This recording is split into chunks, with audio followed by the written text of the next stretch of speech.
Hola, soy César Caro. Bienvenidos a mi podcast de los viernes, Pródigo. ¿Cómo están, amigos?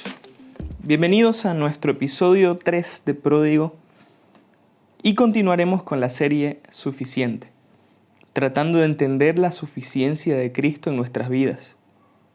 Abracémonos de esto con todo nuestro ser a medida que lo vamos aprendiendo. Hace aproximadamente unos 500 años, hoy estaré algo histórico, un predicador y teólogo en la Universidad de Wittenberg, llamado Martín Lutero, preparó una lista de proposiciones conocidas como las 95 tesis, o también como el cuestionamiento al poder y eficacia de las indulgencias, con las que él no buscó la división de la iglesia de esos tiempos, sino la reforma de la misma. Estas argumentaban el abuso del clero en la venta de indulgencias. Estos eran certificados que reducían el castigo por los pecados cometidos, tanto propios como de seres queridos. Esto llevaba a los cristianos a no sentir aflicción por el pecado y no llegar al verdadero arrepentimiento. Entonces, Martín Lutero afirma el arrepentimiento establecido por Cristo, donde para la confesión de pecados no era necesaria la intervención de un sacerdote. Cerrando este dato histórico, ¿por qué les hablo de esto? Porque la iglesia, desde sus comienzos, con los apóstoles, pasando por lo que les acabo de compartir de Lutero, hasta los tiempos de hoy, ha pasado por la necesidad del hombre de añadir tradición, reglas o sacrificio al sacrificio que Jesús ya hizo por cada uno de nosotros en la cruz, para darnos libertad, salvación, perdón, gracia, misericordia. Todos ellos un regalo de nuestro Dios. Entonces, veamos cómo Cristo es todo lo que la iglesia necesita para ser y desarrollarse como su iglesia. En la carta que Pablo escribe a los colosenses, en el capítulo 2 se dirige a ellos para hablarles sobre vivir una vida con plenitud de Cristo. Veamos qué les dice y les voy a compartir del verso 8 al verso 23.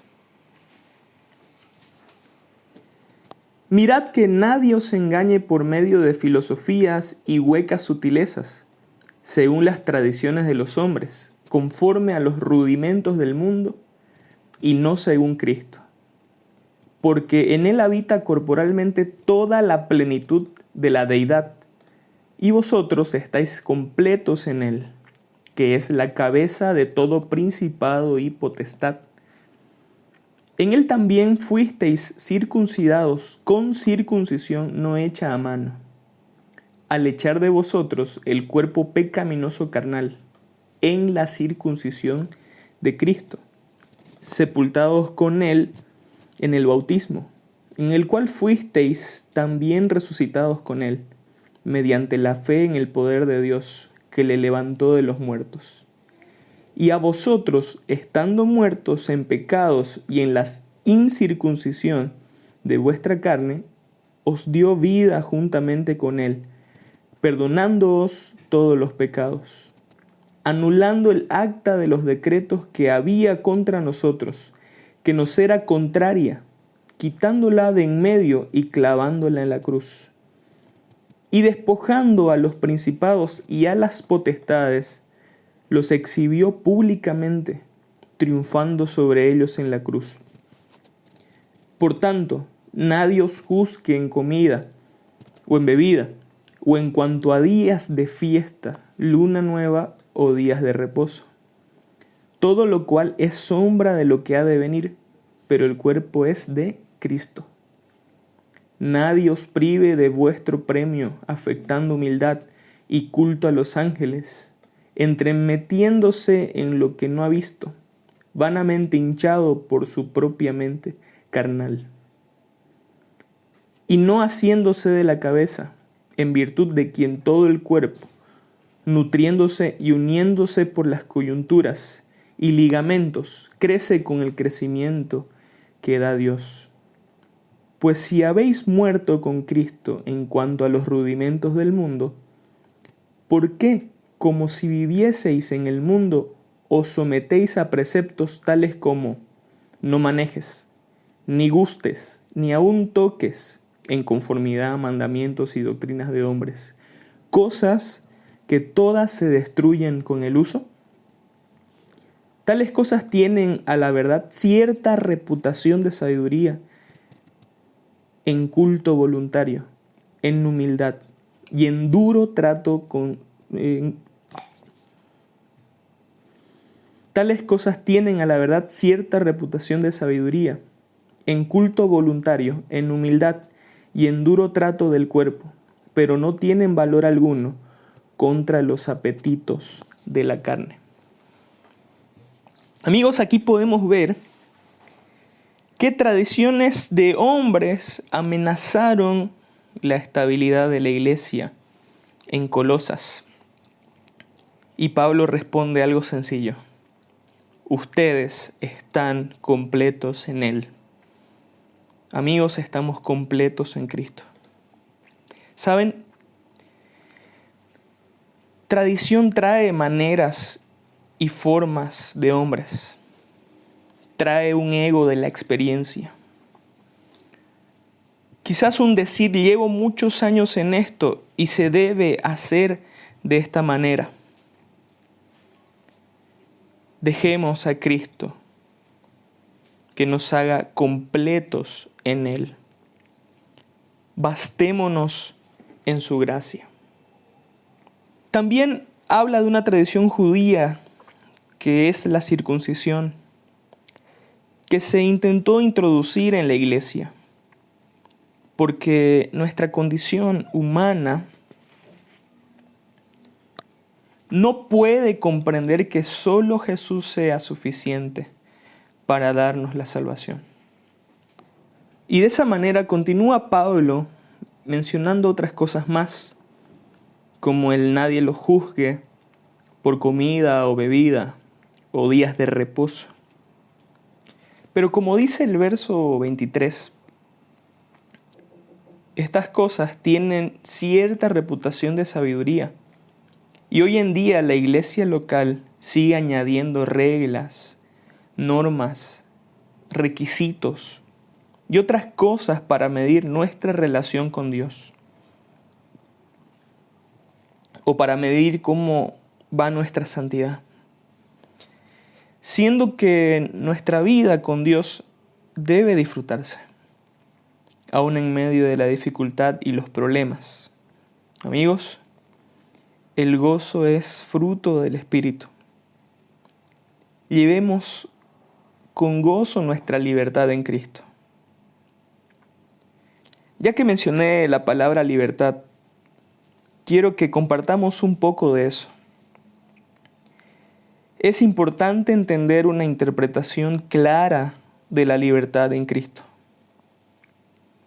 Un pastor y teólogo, Tim Keller, o como diría un amigo, el C.S. Lewis de nuestros tiempos, en su libro llamado Toda buena obra, él escribe ahí una frase que marcó mi vida.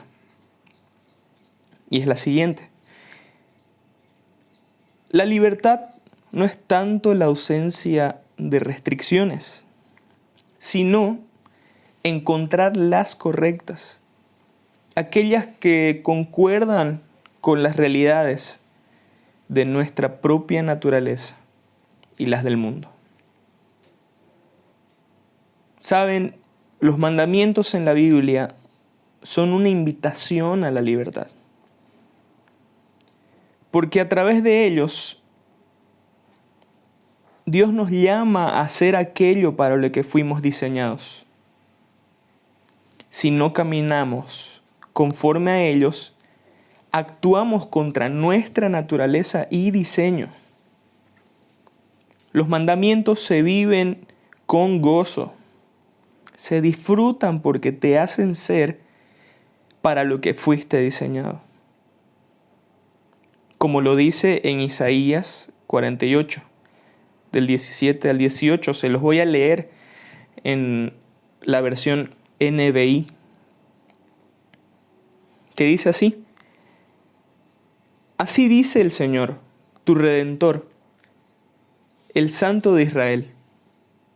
Yo soy el Señor tu Dios, que te enseña lo que te conviene, que te guía por el camino en que debes andar. Si hubieras prestado atención a mis mandamientos, tu paz habría sido como un río, tu justicia como las olas del mar. Así es el caminar con el Señor, esos son sus mandamientos.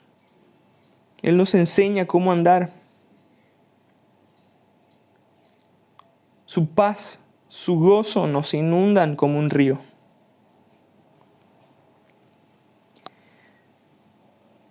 Y ahora que les hablé de la suficiencia y de la libertad, amigos, no les voy a hablar a profundidad teológicamente sobre la ley moral y la ley ceremonial. Pero en resumen, la ley moral son los 10 mandamientos que ya conocemos, y la ley ceremonial eran acciones o restricciones que se debían cumplir o debía cumplir el pueblo judío en el Antiguo Testamento para purificarse. Pero aquí lo importante es que Cristo vino a reemplazar toda ley ceremonial, porque con su muerte Él pagó nuestra purificación y trajo una nueva ley única y suficiente, la ley de Cristo que resume los mandamientos en amor. Dejemos de añadir en la iglesia local y en nuestras vidas, como la iglesia de Cristo, tradiciones, medidas, formas, reglas y otras cosas que hagan inalcanzable a Jesús. No dejemos que nuestras iglesias se conviertan en hermosos museos de santos. Comencemos a recibir al pecador. Seamos el lugar seguro para el que está con el corazón roto. Seamos un hospital para heridos. Amemos como Dios nos ama y acepta. Y seamos transparentes, tanto dentro como fuera de la iglesia. Gracias por escuchar Pródigo. Si te gustó, puedes suscribirte. Y para más información sobre el contenido nuevo, puedes buscarme en Facebook, Instagram y Twitter como César Caro.